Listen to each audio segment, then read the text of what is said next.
We met in like '92. We were young and you know, creative. Played for like 3 years, but we just imploded like young bands do, right? They were drinking a lot and probably arguing a lot, and we were like hyper focused on getting this record deal, and it didn't happen fast enough for us, so we just imploded, right? 30 years ago, we were young dudes. We were heading places, playing in New York City a lot, meeting with labels and things like that. Maybe some of that went to our heads, and then things didn't happen as fast as we thought they should have. So eventually we just said, you know, hey man, this is let's move on. Let's do stuff with other people, you know, whatever. And we did that.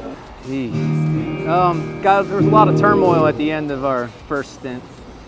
And then I had some buddies who were hungry for a drummer, and I was kind of tired of drama with this band, and we were kind of gonna fucking kill ourselves, drinking ourselves to death and partying too hard, and it was just getting a little out of control.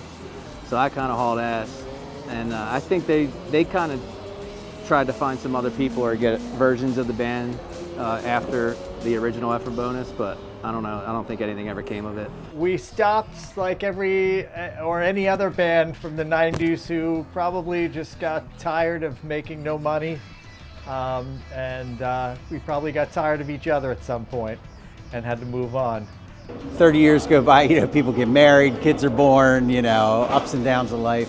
Actually, I was fucking living in California at the time and had I was sitting in a parking lot at an In-N-Out Burger and listening to Soundgarden on the fucking radio, and I go, man, and whatever song, it just reminded me of the old days, and I said, I wonder what those guys are doing. I should touch base. And I reached out to Brice and Matt and said, hey man, I don't know, fucking, you guys ever think about this? And they were like, I'm in. And but at the time, nobody had heard from Jesse, the bass player, in years. 30 years later, Cameron pops up on Facebook and said, hey, do you guys want to practice or get together? And you know, Cam was kind of the driver behind this whole thing. I mean, the truth is I've always been all in with Ephram Bonus no matter what. And so he said, let's do the show. And we have the EP, we did some videos. It's been fun. It's been just totally like natural and organic, and it all just fell together like perfectly. Yeah, it wasn't until I guess about a year and a half ago that we made contact again, and even the thought of this was like the guy who promoted this, Bill Massey, he would always fuck with us on Facebook and be like, you guys got to get back together, and we were like, yeah, right, whatever, we're never getting back together. And then slowly but surely, man, we just started talking, and then we found Jesse, and Jesse had an old video that we'd never seen of a CBGB show, and we met up at St. Augustine and had a couple beers. He gave me the tape, I digitized it, we watched it, and we were like, fuck, should we get back together? So that was it, like, and that just kind of snowballed into writing riffs online remotely, all of us all over the country. Came up with like 8 ideas, and then went to St. Augustine, turned those 8 ideas into 5 songs, and now we got a new EP, and here we are, back in Baltimore, playing the show. 30 years later, I found them by accident. I meant to hit my Weight Watchers app, and I hit the Messenger app, and those guys were on there, and they were looking to get back together. So the 3 of them, Brice, Cameron, and Matt, were already together, kind of thinking about starting again. And I was going to put in my points for lunch, and lo and behold, they invited me back in. So I've been on them for years. Come on, man, put this reunion together. Let's do this. And when it came down to doing it, they gave me the call and said, okay, you're the guy. Let's try to set it up. And I just, like I did back in the day, just did whatever I could to help out. Ladies and gentlemen, Mr. Neely Johns, give it up! Woo! I think you dropped your D. Rock and roll! Nice. No. Not them? No. Oh, them. Dude, fuck you. Fuck you. oh yeah, right. Okay. Now you fucking put that in my head. Tomorrow night that could come out. You know what this song needs? Oh shit. More cow. Fucking dick, I wouldn't even think of that. Brice just don't do it, man. Will Ferrell. Ah, it's in my head now. I'll have to wear like a half shirt, my belly sticking out. Like, You're already wearing a half shirt, bitch. With your fishnet and your pumps. do it, man. I you like, wanna do it, I like so- when you sing with me, Matt. Yeah, like that. I'm gonna just. Especially. Are you doing the hellos too? Hello. Hello. Yeah, that Cool. part sounds really good to go. Yeah. I'm starting to hit some of that stuff now, the hellos and all the Cool. other and the hook Yeah, solos. bro. That sounds. It's good. Okay. Well, we'll make do. You're a good-looking guy. You sound okay when played well. So we'll let you wear that. I can see my aunt going to my mother. What did he say? I'm good if you guys are good. Oh, fucking man. I'm telling you, bro. It's like no time had passed. Nothing. Like the same shit, the same jokes, the same, everything. Insecurities, shit that bugs you about the other person, all that kind of.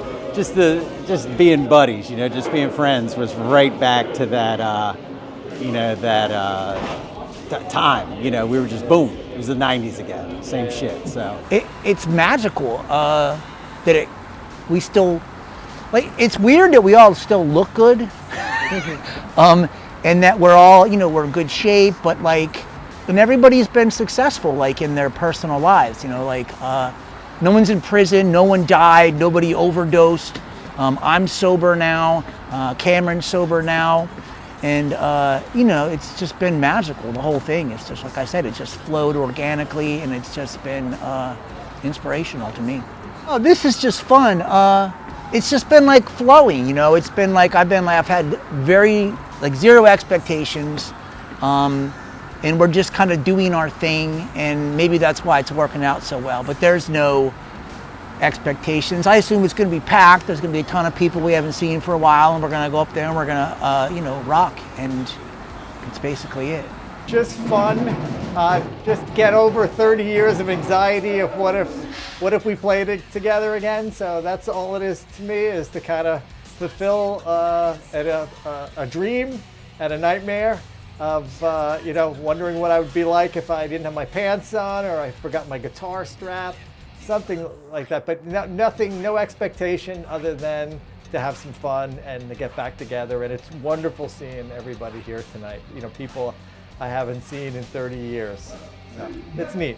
This is us reliving our childhood, and happy that we're this old and physically able to do it.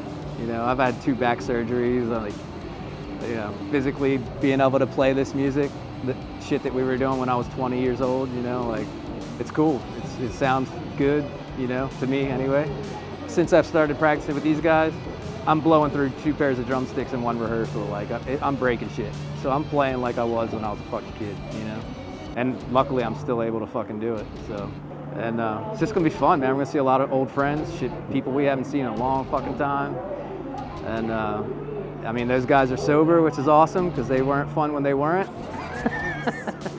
It should be killer, man. We'll see how it goes. Hopefully I don't hurt myself tonight. I'm super excited. I'm probably more excited and more nervous than the band is, to be quite honest. But I hope this leads to them wanting to do more shows. I hope this leads to them wanting to put out more music. The new stuff that they've put out this year after 30 years is amazing. It's absolutely amazing. So my hope is this really just relaunches them. It'd be great. Well, of course, we always have fun, but in my heart of hearts, there's always an A&R guy from some rock record label standing in the back who goes, hey, fuck, we're 55 now. Like, the ship has sailed, right? Probably. But, if you look at Instagram enough, you'll see that fucking never give up on your dreams and all that bullshit.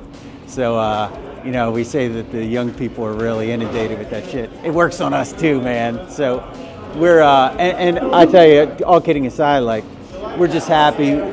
There are a lot of dudes we hung with and partied with and stuff who didn't make it and aren't here now, for various reasons. And we're still here and able to do it. So we're kind of fucking stoked about that, like, in a way, it kind of honors some of those guys, I think. And we're just happy to kind of be alive.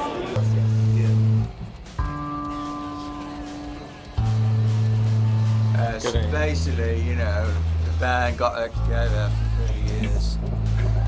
Between listening to them and then watching your rehearsal video again, We just feel like we left some money on the table. No. There still money to be had out there. You know, a lot of these kids, there's like hip hop and rap and shit like that. We're like, hey, where's the rock? You know what I mean? Bollocks. I feel good. Yeah, I feel pretty calm. I personally, you know, I feel like pretty excited. We've been lucky enough to like get some rehearsals in, and so that's been super helpful. You know, We know like I feel just about how bad we're gonna suck. yeah, So right. no, I was hoping somebody flashed their tits.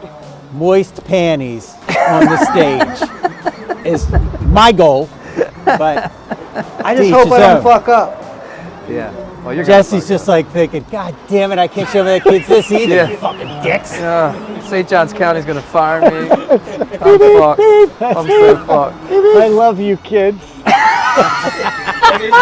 Ephram Bonus, rock out with your cock out. There it is.